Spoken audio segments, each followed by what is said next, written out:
Hi, my name is Zerong Yu. I'm a fellow of Society of Actuaries. I'm here with Mahima, currently in India, to participate in SOA's authentic conversation. So May is the AAPI, which is Asian American Pacific Islander Heritage Month. We're here to celebrate that by sharing our experience as two Asian actuaries who have worked here for a long time. So hopefully, by sharing our experience, we could share some light on how to navigate actual career in the United States. So why don't we do some introduction, Mahima? Do you want to go first? Hi everyone, I'm Mahima Kaur. I'm an actuarial professional. I am from India and I moved to US in 2014 to do my master's degree in actuarial science from Columbia University. And right after graduate school, I went and joined Voya Financial as part of the student program, worked in pricing, FP&A in retirement products. From there, I moved to Prudential. I worked in the evaluation team, DAC, WOBA, consolidated reporting, and several projects in different roles. And early last year, I took the plunge, resigned, and took a year off to take a sabbatical, travel, take care of, kind of focus on my well-being. Started blogging, chronicling my journey, and I also joined Sana as their communications chair all last year, and this year I am continuing to be part of Sana as a volunteer. So just a little bit about myself. Um, So I had pretty good math foundation from my undergraduate study, but after that, I took a bit of a non-traditional path to my career. I came to United States in 1997 as a graduate student, but after that, I became a hotel manager for 5 years. At the end of that, I started taking actuarial exams and then entered the actuarial profession in 2004 in the health insurance market.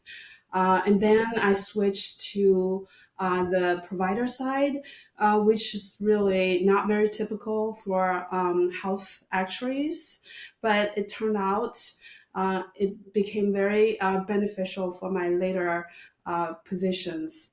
So why don't we dive into some of the topics we're talking about today, Mahima?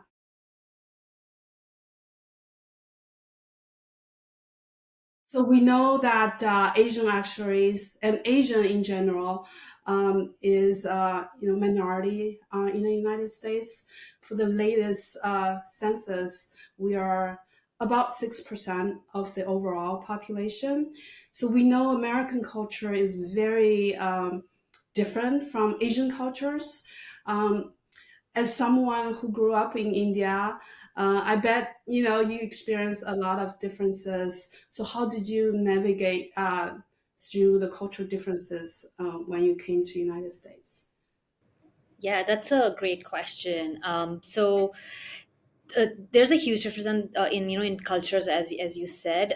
First thing that happens as soon as you move or to America from India is that growing up in India, you just grow up with a deep insecurity that you're part of a developing country, and America is associated with certain superiority, and it this bias and this sort of insecurity runs very deep.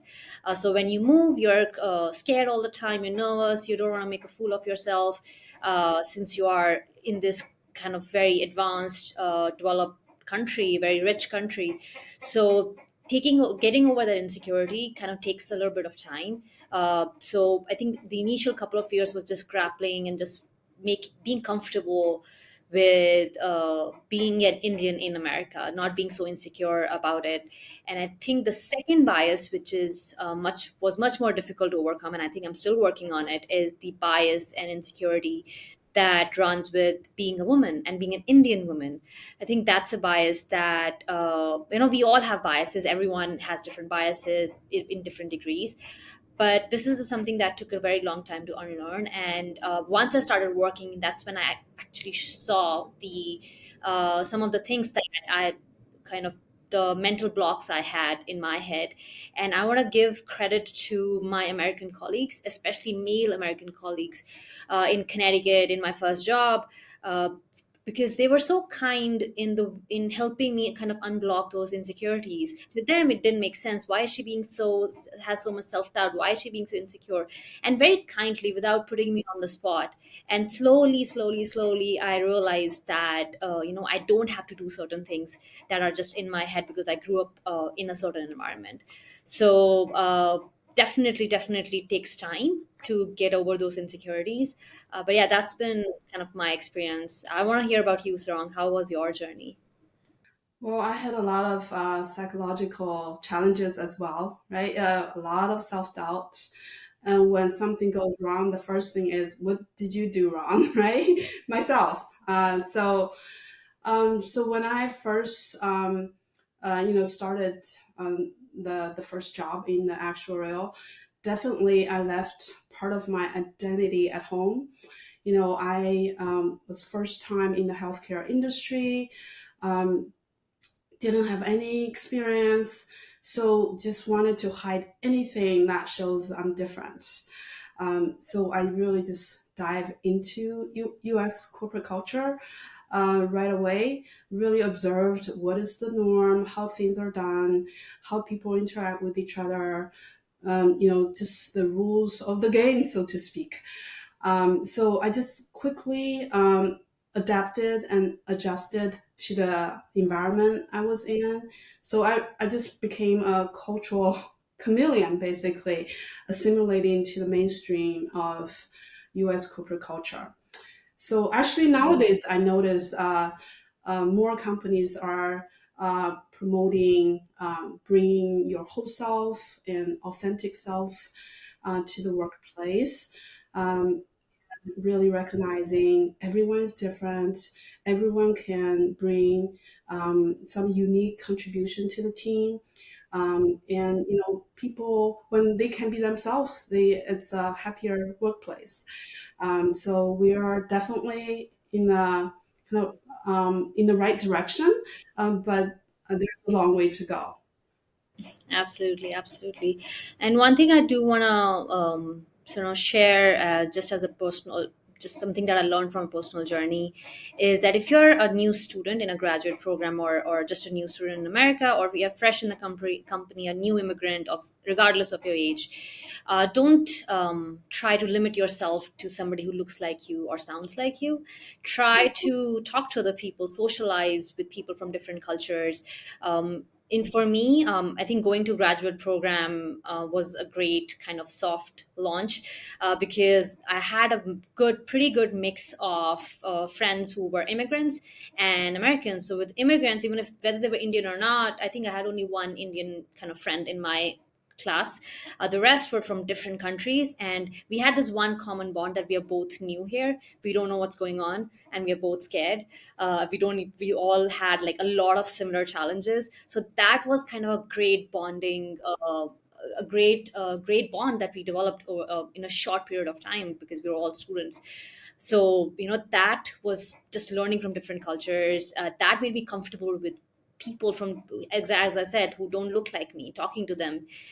So that helped me. And the second was making friends, or being friends with Americans, because that's effort from both sides. So there also you're learning from each other and helping each other out. So my suggestion would be, make an effort to socialize with people from different cultures, try talking to them, and try to learn from them, or learn what their challenges are. And I think that really helps you develop, just helps you being comfortable in this new country, which can be very intriguing.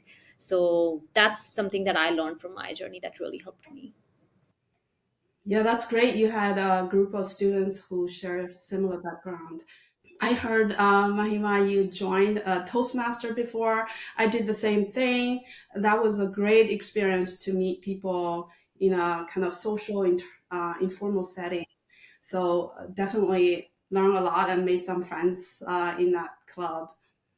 Absolutely, absolutely. I think Toastmasters was one of the best experiences of my life because we were one of the founding members of the club and we were just from everywhere. And we were in New York City. So every week we'll meet people from different cultures. So it was just a great experience. Talking to them, you had to talk to them because you were part of Toastmasters. So, definitely a great, great learning experience. So somebody who's from the outside, I think language is something that can be perceived and is probably is one of the biggest challenges, especially if you come from a country that where English is not the first language. So I'm sure there are challenges that everyone faces at certain degrees. So in my case, for example, in India, a good chunk of the population actually, we don't just learn English as a course, as a subject. We learn all of our subjects and all of our courses in English. That's the language we study in. So when I moved to America, understanding English was not the problem. Understanding the text was not the problem, or the problem actually was that came to me was understanding the accent. So whether it was professors or whether it was friends and students, I think understanding the accent was something that was a little intimidating.